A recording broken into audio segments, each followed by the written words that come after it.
छत्रपती संभाजीनगर जिल्ह्यात उन्हाचा तडाखा दिवसेंदिवस तीव्र होतोय। एप्रिलच्या अखेरीस उष्माघात सदृश्य तब्बल 12 रुग्णांची नोंद झाली आहे। वाढत्या तापमानामुळे नागरिकांच्या आरोग्यावर परिणाम दिसू लागलाय। विशेष ग्रामीण भागात याचे प्रमाण अधिक असल्याचं समोर येत आहे।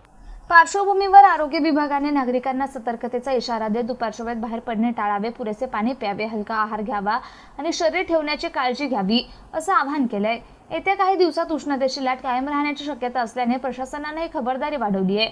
छत्रपती संभाजीनगर जिल्ह्यात उष्णतेची तीव्र लाट कायम असून तापमानात झालेल्या झपाट्याने वाढीमुळे नागरिकांच्या आरोग्यावर परिणाम दिसून आलाय। उष्माघातासदृश्य लक्षणे असलेल्या 12 रुग्णांची नोंद झाल्याने आरोग्य विभाग सतर्क झालाय। विशेषतः ग्रामीण भागात कामासाठी दिवसभर उन्हात राहणारे शेतकरी, मजूर आणि प्रवासी वर्ग अधिक धोक्यात आल्याचं समोर आलंय। दुपारच्या कडक उन्हात बाहेर जाणे टाळणे, डोक्यावर टोपी किंवा कापड वापरणे, पुरेसे पाणी आणि द्रव्य पदार्थ घेणे तसेच शरीरातील पाण्याची पातळी कायम ठेवणे अत्यंत आवश्यक असल्याचं तज्ज्ञांनी सांगितलं।